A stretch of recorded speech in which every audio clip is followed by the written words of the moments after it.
Welcome to Parenting Autism. Here we are. Here we are, and we are here in the month of April. And as most of you may know, if you are familiar with autism, April is Autism Awareness Month.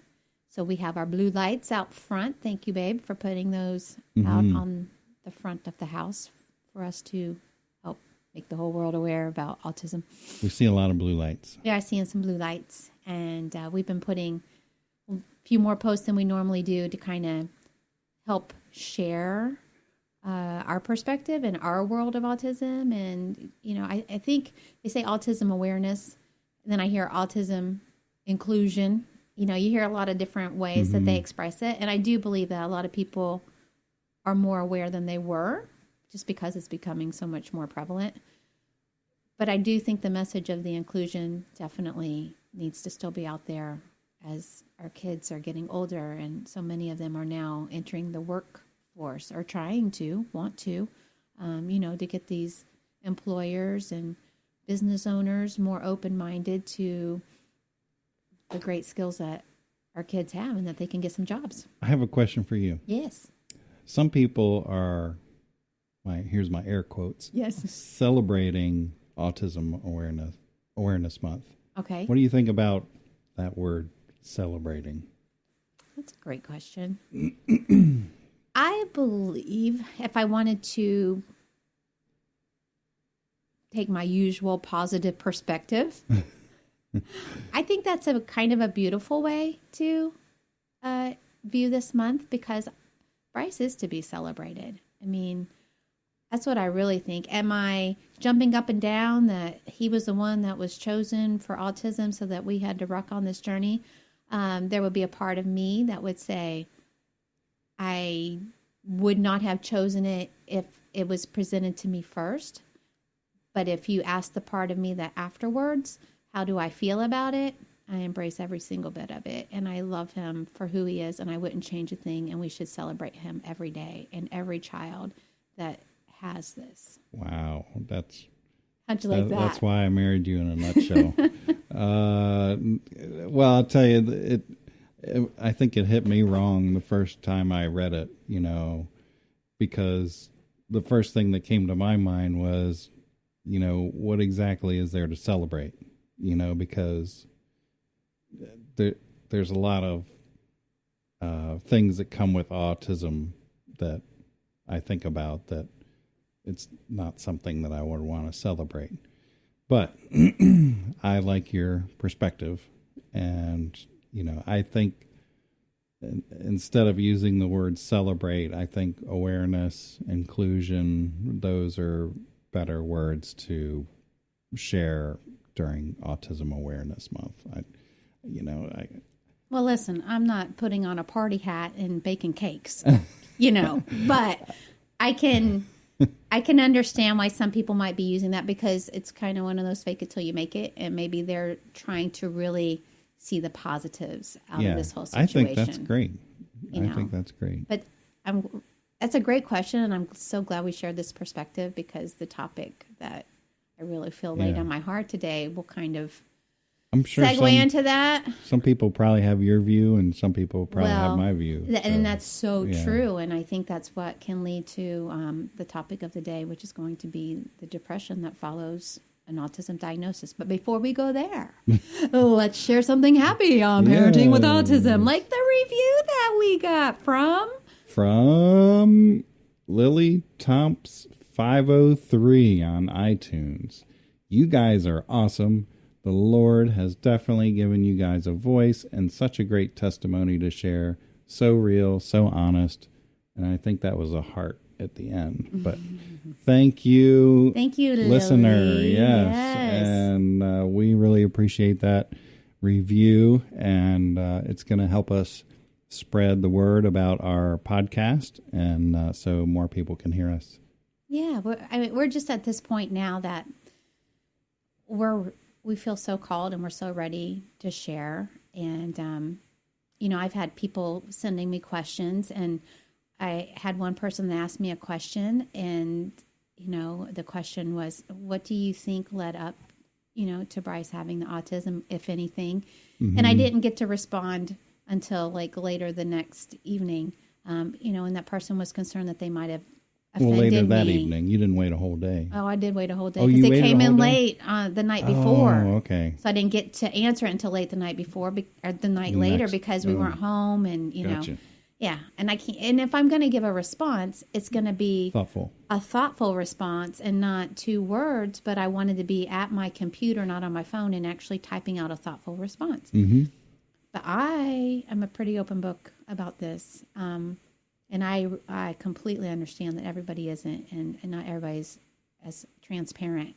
But I believe that those who have the gift of being transparent, and I think it does take a gift, because you have to have some thick skin to accept the negative stuff that comes, but then you get so much encouragement that kind of really offsets that. But I definitely feel like I am called to be an open book, and that's one of the reasons why we're going to talk about how this has really affected us personally, and even, in our marriage and in our family the past 3 years. So I thought that this would be really a great time to talk about the depression topic, because it did hit our home. And you and I really haven't discussed it in depth at all, because it was Right. kind of delicate. Did you want to elaborate on your answer for the question? I could. Yeah. I mean, people are probably wondering. Maybe they are. Don't let me leave the people hanging. I think so the question was, it had to do because I had posted a Facebook memory of Bryce when he was 1.5, so it was 4 years ago. And he was in his little Easter suit, and he was with the live Easter bunny that we were doing for our Artographs photography photo session. And he had all these expressions. I mean, he was like pointing at me and making it look like Elvis in one of the shots. And he had all these different expressions going. And I was like, when I look at these pictures and how expressive and how engaged, and, he was with us, not just with us, but flourishing, especially after recovering from his stroke. And it was exciting. So and so for him to regress all of a sudden and lose language and lose eye contact and lose that engagement after experiencing what we experienced, it was devastating. It really was. And and some parents don't even get that gift of what we received, which was having that engagement and having those expressions and having hearing his voice, and we did get to hear that at an early knew age. all his letters.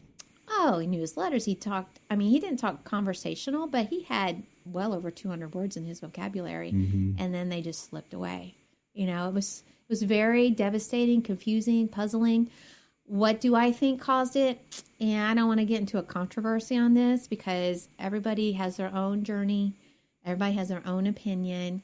But I did tell her that, for Bryce, it remains a little bit of an extra mystery, because he'd stopped breathing, for periods of time the day after he was born, or less than 2 days. Yeah, it was like next day. So he stopped breathing for periods of time. So he had lack of oxygen. He received an enormous amount of antibiotics because the hospital thought he might be having an infection. They didn't know it was a brain bleed, so they were trying to immediately treat the infection in case that was what was causing him to stop bleeding. And then after that, they put him on the seizure medication. Then after that, he went on seizure medication, not to mention all of the scans that they were doing on his brain, to see what was going on for the bleed. So he had a lot of radiation. All this within his first few days of life. Yeah. But then we saw him amazingly, miraculously, and answer to lots and lots of prayers, recover. So we really thought we were home free. We got him off the seizure medication, but now I wondered, did the seizure medication, was that protecting him in some way? Because it was very shortly after that we stopped giving him that medication that he began to do his little flapping and started to regress a little. I don't know. We will never know. What I firmly believe in my heart is what one of the doctors shared when we were at the talk meeting, and it resonated with me. And he said, we all are pre-genetically disposed. The gun is loaded, is what he said. And then certain things will pull the trigger. And I do believe Bryce was genetically dispositioned for this. Similar to like cancer. Some people, if they do certain things, they'll get cancer, while other people can do that and they don't get the same cancer. Mm-hmm. I think that is part of it. Why has it taken off to the extreme that it has? I think because our environment has changed. And I think those are the triggers. And the foods that we eat now are not the foods that were eaten 20 years ago. Definitely not 30 years ago when my mom cooked every night and my parents had a garden and they didn't have all the chemicals. And, a lot of difference from what we live in now, not to mention just the environment in general. And vaccines, they could or could not play in that. I think there's so much more to it. I think there's a lot of things, but I do think that you do have a predisposition. Some are born with different genetics, and that they can tell with a blood test. Others, you just can't. Some is diet related. Some the diet makes it flare more. I don't think that's the case for Bryce so much. But that's what I think with the answer. Well, I'll never really know. And I am not going to haunt myself by trying to figure it out, because I can't undo why it happened. Yeah. I can't. And if I were to stay dwelling on that, then I would sink into a depression, and I would. So I'm not ignoring that it's happening. That's for sure. I'm trying to, like I shared with you yesterday, I heard that pastor talking, and he's talking about don't attack the fruit, get to the root. I kind of like that because, it's like with Bryce and his behaviors. If we just tackle his behavior, but we don't try to get behind what's causing that, then it's going to be, not as successful, and it's going to keep coming back. So while we can address the root, whatever is going on, we got to get, the fruit, we got to get to the root. Yeah. So anyway, don't make me rhyme. I get all confused. Okay. So anyway, so that kind of answers my question. Do you want to chime in on that at all? I guess I will. People probably want to know what I think. I agree with you mostly with what you said, and I did learn at the conference they feel like the kids that regressed at some point between 18 and 24 months, they feel like that is environment related, toxin related.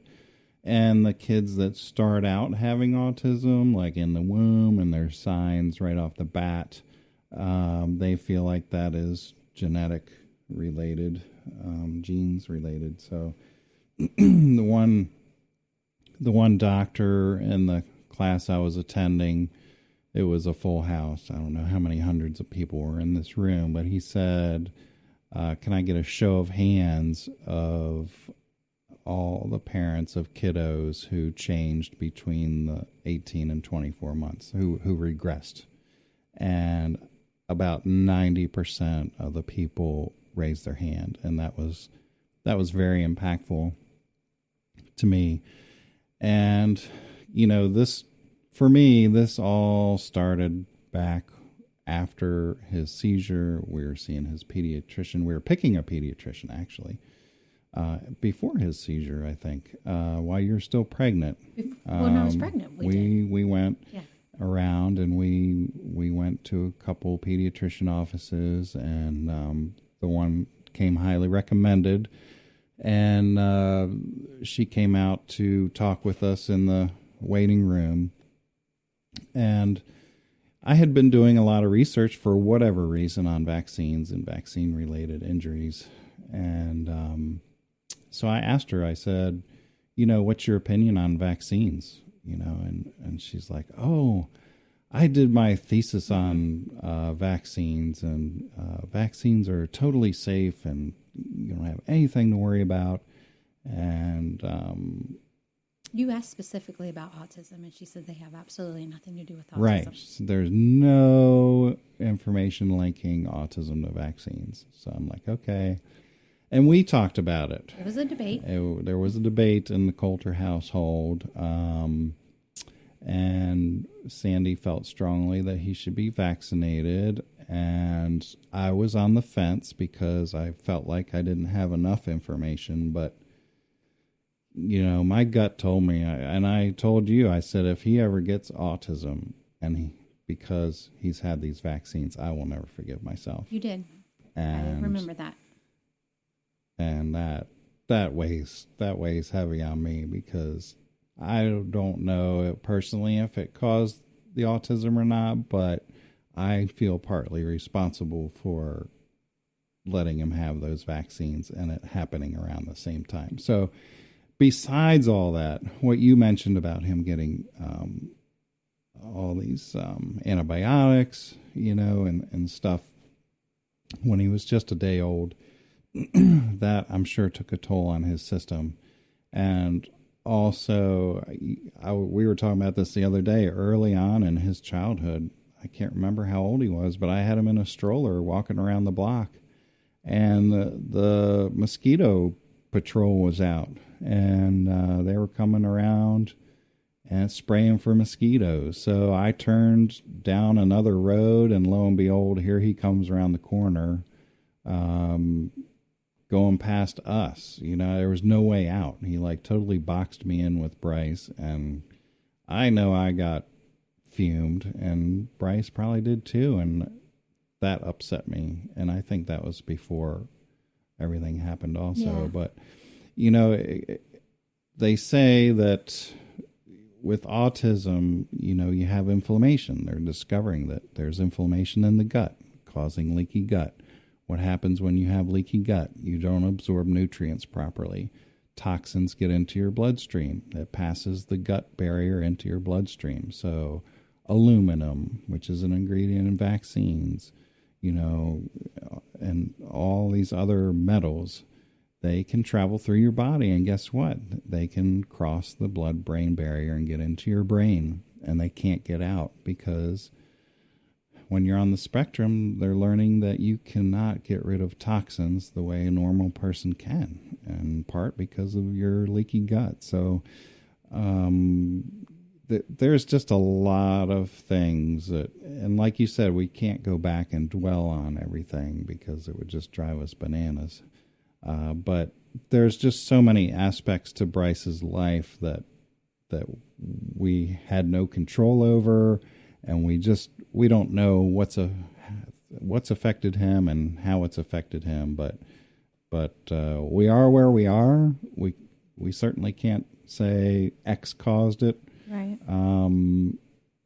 So we move forward. We move forward with helping him the way we know how. We've tested him for vitamin deficiencies and all that stuff. So we've got him on supplements to bring those up to normal levels, and we're doing what we can as parents. But it's a very touchy subject for a lot of parents, and so it is. And some people have very strong specific opinions while others don't as to maybe what has caused it.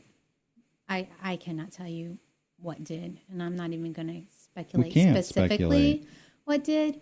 All I know is that, we're just trying to understand what's causing what's going on now and then treat that.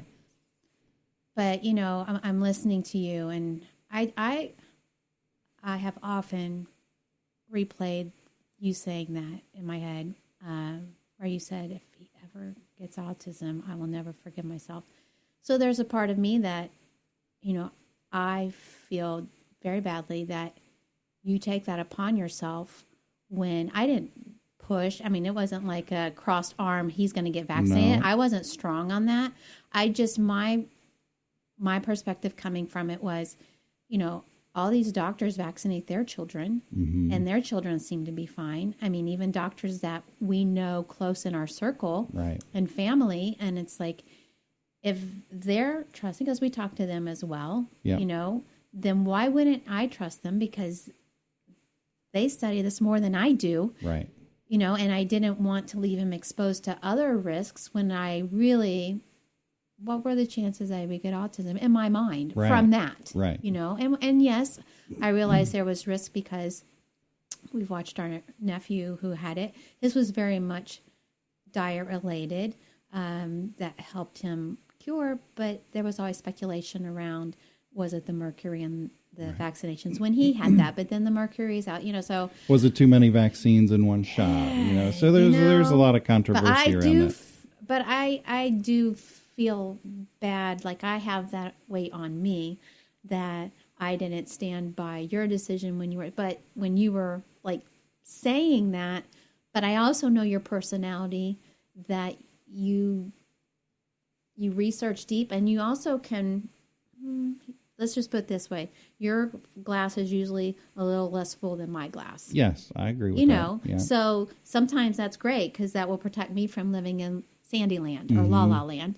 But sometimes that can also take you to places that you don't need to go to. Yeah. You know, so it's just like one of those things. But thankfully, there's never been any blame in our house. Right. And I think that Right. probably does happen to other families, Mm-hmm. especially if there was somebody that didn't want it and somebody did, and then that's the Strongly, result. yeah.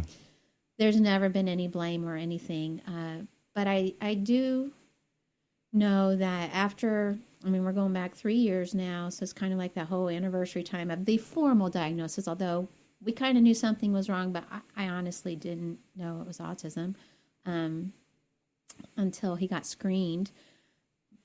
But, you know, I think the first year, I didn't feel a lot of sadness. I mean, I felt sad for him that he was regressing and stuff. I didn't feel sad for me. I think my mind went to, okay, this is what it is. Game on. What do we do? How do we help him? Right. Right? I didn't, we were so busy trying to get him into therapies, so busy trying to figure out up from down, all that kind of stuff, you know, and try to keep a business going and try to keep a life going and love on this baby and, you know, all of that. I didn't really have time to sink into any kind of sadness, like a real heavy sadness. I do know that I felt sadness that summer after he got diagnosed, when we took him to the doctor and he had some lump at the base of his head, like near his neck or something. And then they did blood work, and then the blood work came back, and they thought maybe there was something more severe with him. Right. And then there was something else we were waiting for, and he was having problems with his bowels, and we were having to take him to the poop specialist. You know, there were like so many things piling on at that time, and I thought, I don't know that I can handle one more thing right now. You know, with all of this is a lot to handle. And then I remember we're supposed to pray for healing for him, and so I didn't have him anointed once. I had him anointed twice with prayer because I really felt compelled to do that. So we went to our home church, and we went to another friend who was a pastor. And I really felt like it's one of those things, control what you can control. Well, there was a lot of things out of my control at that point. But I know the power of prayer. We saw it lift him up Sure. in the NICU. Mm-hmm. And here we are going through the next storm that's coming through our house health-wise with our baby. I had him prayed over, you know, hands on him, anointed with oil. And, you know, for those who don't believe in the power of prayer and the Bible the way we do, they can't appreciate this. But I'm going to tell you, it gave me peace to know that I've done that, and I've done what God has asked us to do for healing. And now God will heal him. Mm-hmm. We do our part, but ultimately God created him. He knows exactly everything about him. He knows his gut. He knows his brain. He knows everything that he knit together in my womb, his entire form. And so I have to trust and not worry about that, as long as I know that we're doing what we can. Right. And so that kind of got me through that particular time. You said that we know that God will heal him, but I don't think we really know that God will heal him. Do you know what I mean by heal? If I guess I should say, as he's going to be healed, and I'm not saying he will be healed and never have autism. So Right. let me correct that. Yeah. His language barrier is being healed on a daily basis. His ability to communicate has been It's been healed, getting better. Yeah. and it's being healed, but it is a process of healing. Will he ever have complete healing? Maybe We don't not know. till he goes to heaven. It's And whatever- that's okay. yeah. But I believe God, I just have to trust him to heal him. That's Yes. all I'm saying. Yes, we trust him that he can heal him if That it's he his can, will. if Yeah. it's his will. Yeah. And I've put that in his hands. So yeah, thanks for clarifying that. If that Amen. didn't come out clearly. Amen. But yeah, you know, so I feel like there really wasn't a lot of sadness in our home. Like, you know what I'm talking about? Like weighing over us like a dark cloud Yeah. looming in that first year. Year 2, I think it was starting to set in a little bit. I remember when we went on our cruise that had got postponed because of the hurricane and all of that, right? That's a whole other podcast. That's a whole other thing we won't go into. But it was January of last year. And I feel like the year he was diagnosed in 2016, it was 2018 that the dark cloud arrived at the Coulter's house. Yeah. That's what my Was observations. it over? It was just over me, really, right? Well, when it's over you, It's over you. it comes over Yeah. me. So Because if you're hurting, I'm hurting. yeah. So I mean, I think our eyes And we were hurting. our eyes were opened when we went to this last conference about how widespread depression is among families of kiddos on the spectrum. And I think, yeah, and I'm sure everybody has their own form and their reason. And it's obviously not a survey that I go around and take. Have you had depression since your child's been diagnosed?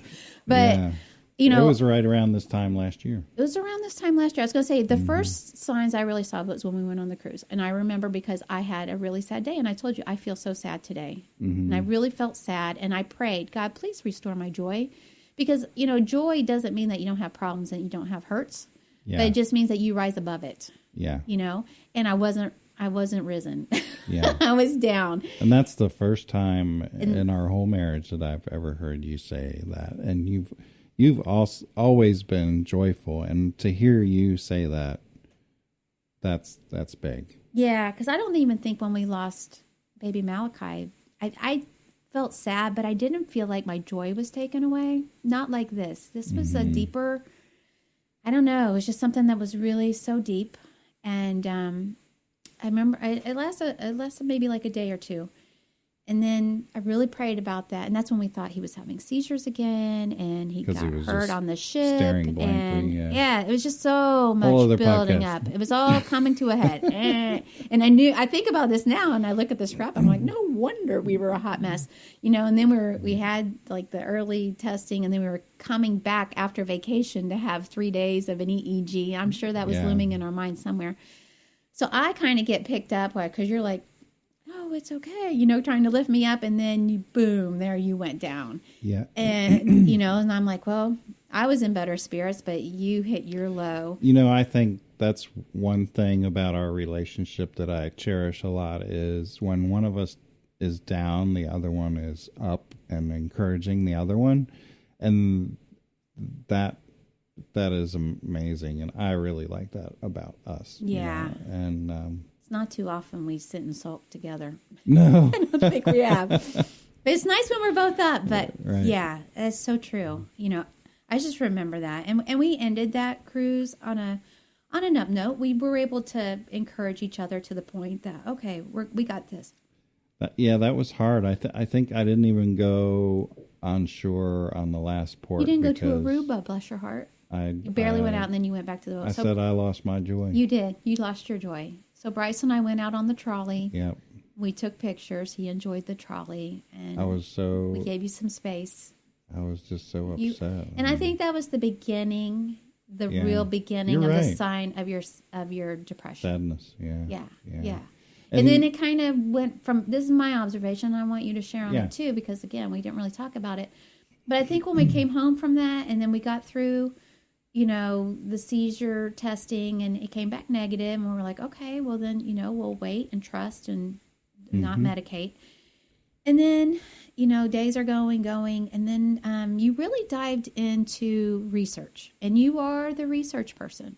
And from what I hear, you know, listening to podcasts and reading books, there's usually one parent that digs in deep, as they call it, go down the rabbit trail. Yeah. You could go into the deep hole, and the other one is just kind of out there, either processing it or finding their own way. And so for me, I chose to listened to podcasts more, but you really chose to go down this biomedical path and start doing the research on how can I fix him? Because you're the father. I'm a guy. You're Guys a guy. fix things. And you felt it was your responsibility to fix him. And I suppose some of that even came from you felt like your decision to get him vaccinated may have contributed to breaking him. I don't know. I don't know. I just know that you are wired to fix things. As a parent, I don't want to have any regrets later on that I didn't try my best or try everything that I could to help him. And so, yeah, I mean, that's great because we should do research and we should look at all of that. And that's when we started testing his blood for things. We were starting to get his genetic testing done. And I was very supportive of all of that. Yeah. And actually, I was appreciative and I wanted to make sure I thanked you for all of that hard work. And, you were, and really you became Bryce's full-time advocate. Yep. That was your primary job that you were doing, and so you're doing all this research 24/7, pretty much. You were reading and looking at and thinking, thinking about autism. And there was not a lot of other things that you had going on, and you don't have I didn't give a myself workspace where you have adult conversation with somebody else where I have that opportunity. Right. I can put my mind on, my job and things that I'm doing there, and then come back home and then be back in the land of autism. I was using all my me time for research. All of it. And, and we were getting out because we've discussed that before. It's so hard to get a sitter as it was.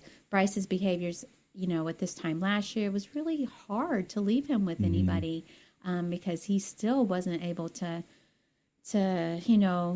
verbalize much at all, and it was hard. But I felt like you weren't even sinking deep until then the asthma came, and we went to the doctor about the asthma, and that's the day that you really. I think that was the straw that broke the camel's back. Fell in the pit. Yep. I saw it. I saw your face and your whole body just kind of slump and fall when he looked at what you brought in, because you rightfully so had a sense of, I don't want to say pride because, it's not like that, but you were like pleased that, hey, we did all this testing. We see what he has. We're not saying he's allergic to it, but we're saying that he is sensitive to this. But he looked at it like, who recommended this for you? This is like a waste of time. I mean, he had no sensitivity. Demeaning. He was very demeaning, thinking like some other doctor did it, when really you took it upon yourself as, our child's And father. I was surprised because he said he had a special needs daughter, I believe. He did, and he deals in a whole different way than we do. So, I mean, that, I know. Now that you say that, I think that was it. It was like, I'm trying to help my kid, and you're telling me I wasted my time. I wasted my time on a lot of stuff, It is. That's what he basically told you. We were sitting across the desk from him and took everything I had not to reach over there and slap him. But I was afraid to leave the room. Yeah, right. I know. So he proceeds to tell us that, well, your kid's not allergic to anything unless they go into anaphylactic shock, and then they're going to the ER, which we already knew he was allergic to peanuts, and we had experience with that. But he didn't really care two hoots about if he had any sensitivities. No. So we went through the allergy testing. And he forgot to test him for peanuts. But that's okay. We know he's allergic to peanuts. But still all that. So he's like, well, he's got asthma. He says, I'm going to give you this antibiotic, and I want you to put him on it for 2 weeks. And then here's a nose spray, and I want you to give him 2 squirts in each nostril every night. And then I'll see you after the 2 courses of antibiotics are over. Wow. But then he said, but just so you know, I can't see you again unless you have him fully vaccinated. There you go. That was another kicker was, if you don't vaccinate your kiddo, then you're not my patient. So that caught me the wrong way too. So, Anyway, so we came home, and he gave us a pill too for the asthma. So he's like, take one of these a day, 2 puffs of the nose spray, and see me after the 2 courses of antibiotics are done. Well, I knew from my research that giving him 2 rounds of antibiotics would totally wipe out his gut, which I had been working on, and his movements were much better. And so I didn't exactly listen to the doctor. We started giving the pill, and we did 1 squirt in each nostril every night. And lo and behold, he got better. And so we go back to his office. You know, his nose is cleared up, and the doc says, well, how'd he do on the antibiotics? And I said, he said, are you done with the antibiotics? I was like, well, we didn't take the antibiotics. And he's like, he looked at me like, if looks could kill, right? And I said, I didn't want to totally destroy his gut microbiome if we didn't have to, so I thought, let's try the pill and 1 squirt in each nostril. 1 squirt? I told you 2 squirts. I'm like, well, we did 1 squirt. He's doing much better. Isn't that a good thing? But so that him and I, we don't see eye to eye, and we're not going to see eye to eye again because we're not going back there. And anyway, mission accomplished. We got the diagnosis. We got the his medicine. medication. He's doing much better. Yeah. And he didn't need the antibiotics. Yeah. So, I don't even want to get on the subject of doctors, but, a lot of doctors, they haven't done the research that we've done on autism. They're just not up on autism like a lot of us moms and dads are, because frankly, they don't have the time to sit and do all the research that we've done. And, they're going to have more and more kiddos come into their practice without vaccines and not wanting to do antibiotics. And they're just going to have to figure out how to work around that. It's just the reality of today. Yeah. So anyway. And it's not all doctors, but you're right. going to find your good, you're going to find your bad. We've definitely had Yeah. our good. That particular one was definitely not sensitive to our situation. Yeah. And unfortunately, it was the kick in the pants that kind of put you down. Yeah. And you know what? The enemy knows that. He knows where to attack. Yeah. The enemy being the devil, for those who don't know. But seriously, that I really felt like that's where you kind of went down. And so then we get into the summer, and that was like early June, and then Bryce got out of school. So then you had Bryce full time. And I think that, is a lot too, especially when he was just starting to become aware of his surroundings at that time. Yeah. And he actually... Go ahead. No, I'm just giving my observations. Yeah.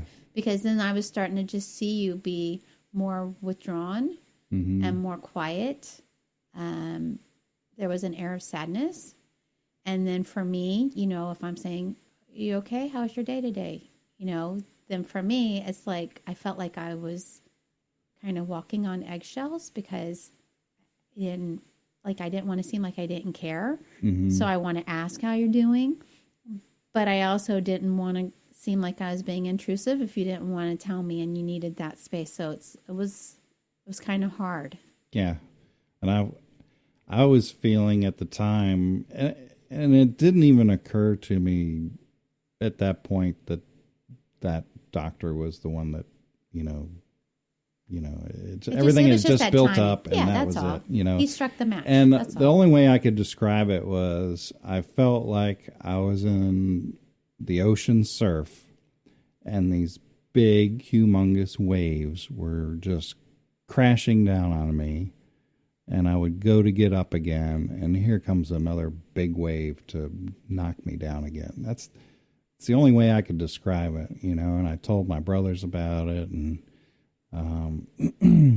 they were as supportive as they could be as brothers. And then I told I happened to have a pediatrician appointment, not a pediatrician, a doctor's appointment for me, around that time. And I went in, and they always ask you, so, do you feel depressed? Do you have suicidal thoughts? Blah, blah, blah. I was like, yeah. so, um, so, it was tough. And you even asked me, do you have suicidal thoughts? And I was like, yeah, I'm thinking about, if I jump off of this particular bridge, is it high enough to kill me? Because,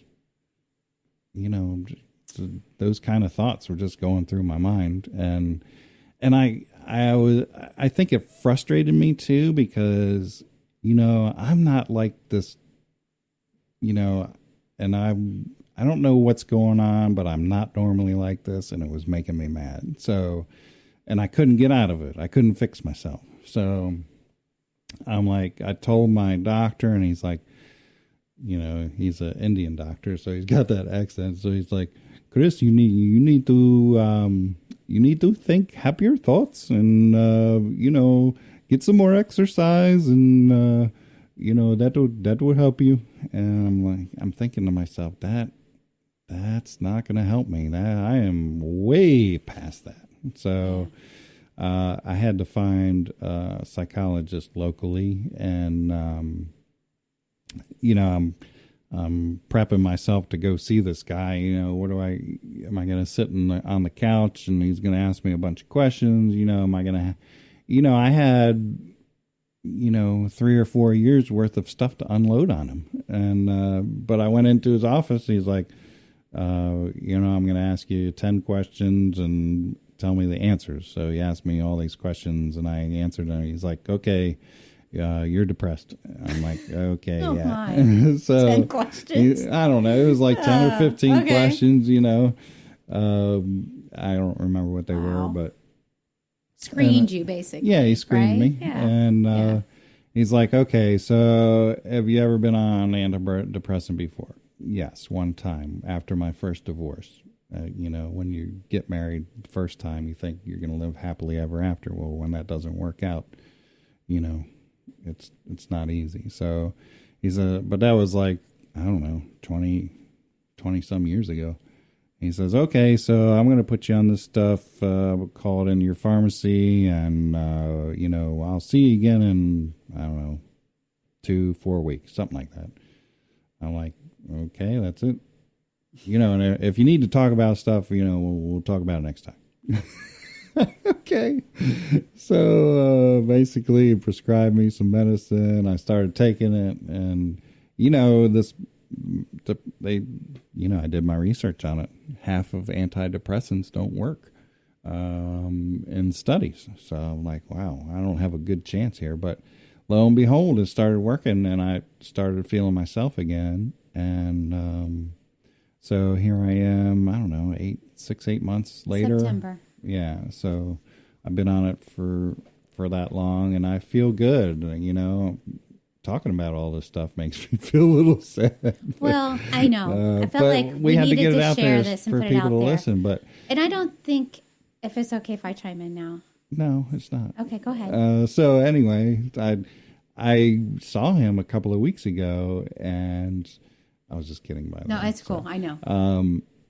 And I thought he was going to wean me off this time around because we had talked about it prior. And he's like, well, no, I want you on it at least 9 months or something like that. So he's like, I'll see you in June. And I'm like, okay. He says, and if you're still good in June, then we'll start weaning you off. And I'm like, okay. So I really feel like that's going to be fine because I really haven't had any hiccups since I've been on it. So I'm looking forward to getting off of it because I don't like taking medicines like that. So that's you where don't we're like at right taking now. a pill for anything. You don't like taking an antibiotic. You don't like. I don't mind taking a supplement. I but, know. I'm talking about yeah. like you just don't really like taking pharmaceutical. Well, I know what it does to I you. know. I know. It's But it's. I encouraged you to go see someone and to get your happy pill, as we call it, because I really feel like depression is something, we go and we take care of our bodies when we need to take care of our minds. And if our minds need to be taken care of, there's no shame in it. And you got to do that. So I wanted you to feel supportive on that. But I wanted to say that I know that the medication has helped. I truly believe that because I know there's like a chemical imbalance and that kind of helps get that back in place. But we did a lot of other things and had awareness to try to help as well. And I kind of knew that Bryce was be going back to school, so that would help because you would have a little more time to yourself. So we were kind of counting down, until that would happen. I took a week off, a staycation, and I remember when we, we're just trying to plan some things to do, but it was so hard for us to even talk at that time. Because again, I wasn't sure what to say. I didn't want to say the wrong thing. Yeah. I didn't want to send you into a deeper, darker I place. felt on edge. It was like I felt like anything could just send me over the edge. Well, and I sensed that, and so it was really hard for me, and it was uncharted territory for me because I really haven't lived or loved someone like I live and love you, live with and love you, who is really struggling with depression. And I have a really close friend who has not only been depressed, but she also lived with that with her husband. So she was a really good sounding board for me because she kind of knew where you were coming from. So she could say, he's feeling that, it's very likely that he's thinking this, he's feeling this. If you do this, if you do that. She was kind of guiding and coaching me, which was very, very helpful because I was a little lost, I felt like I had two patients. I'm trying to me and take Bryce. care of Bryce, but then I'm also trying to take care of you because I was losing you.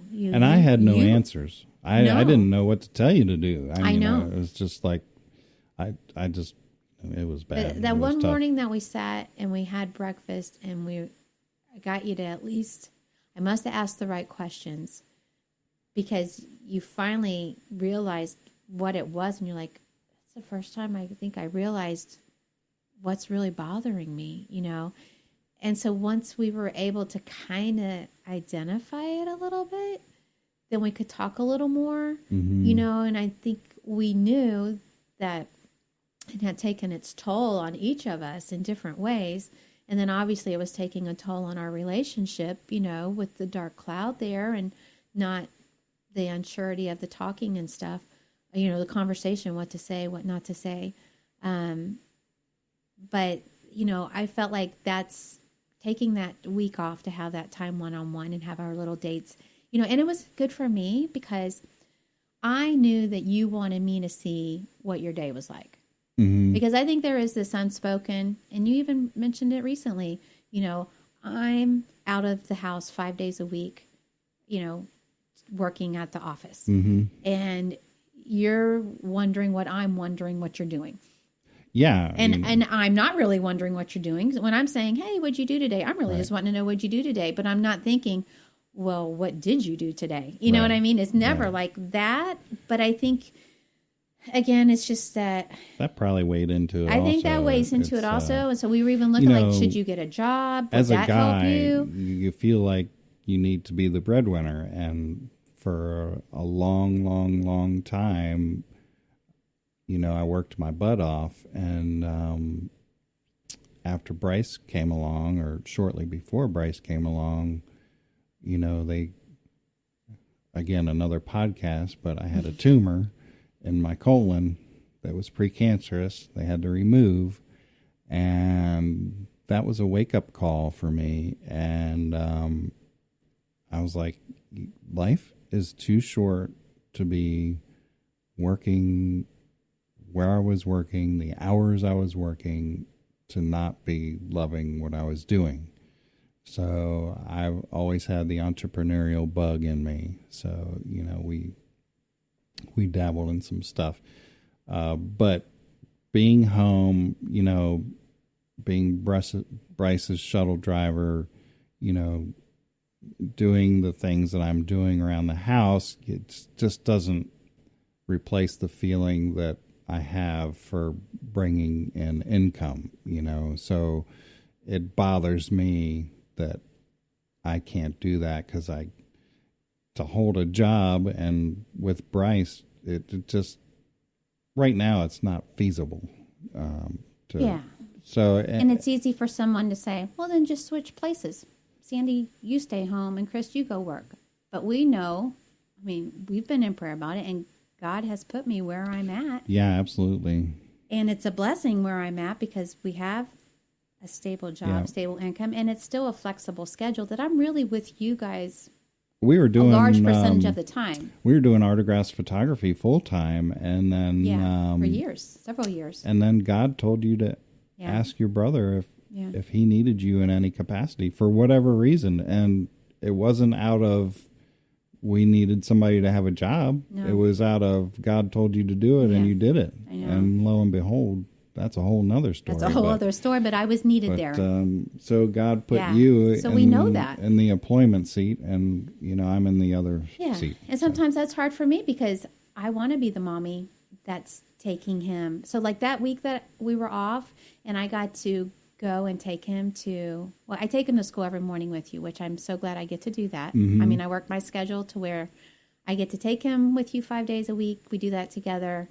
And I pick him up 2 out of 5 days. So it's not too shabby. But, I don't get to take him to all villages and see him drop off there. So it was like a little thrill for me to go there. And, I've gone to his field trips and done that sort of thing.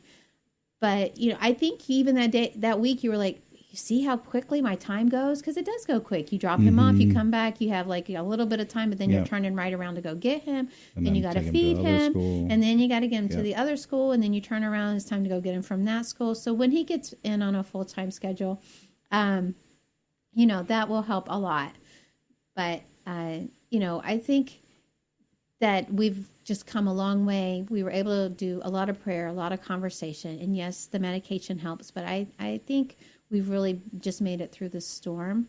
And the last thing I just want to share on this was when we were in church on Sunday, and the message was about building your house on the solid rock, a firm foundation, and not on the sand, so that when the storms of life come through, you can withhold them.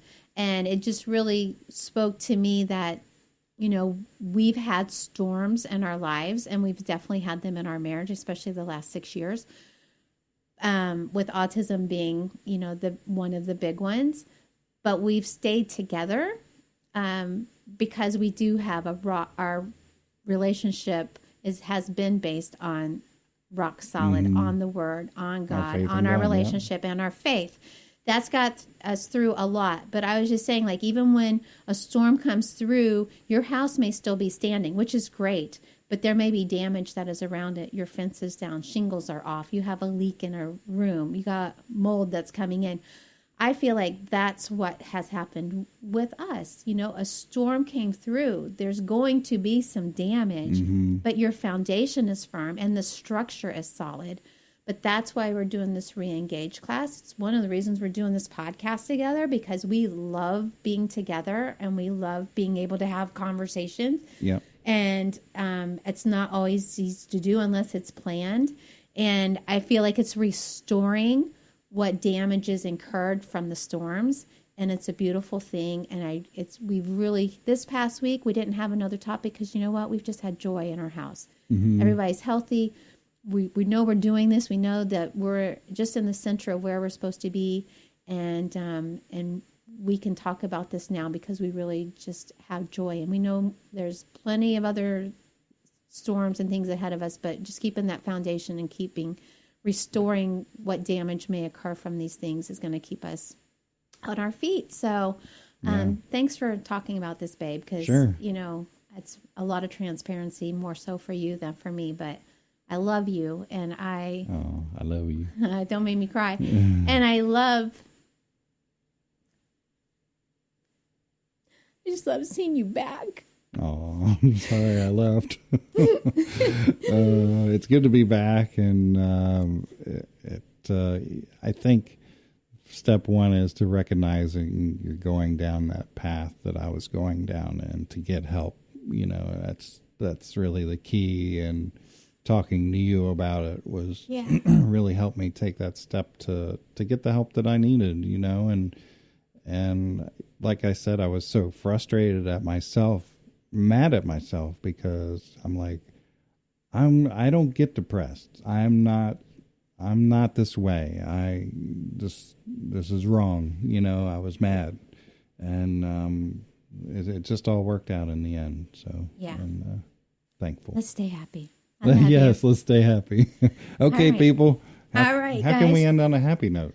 Well, we got to go get our kiddo from school. Yeah, let's go get Bryce. Let's go pick him up, and then we'll kiss. Okay. Thanks for listening, guys, and Yes. tune in next time, and we may have a happier topic. Yes, we love your reviews. Keep them coming, please. Thank you. And visit our Parenting Autism Facebook page. We have a group and a page. So Yeah, we'd love to hear from you. Yep. Okay. See ya. Peace out.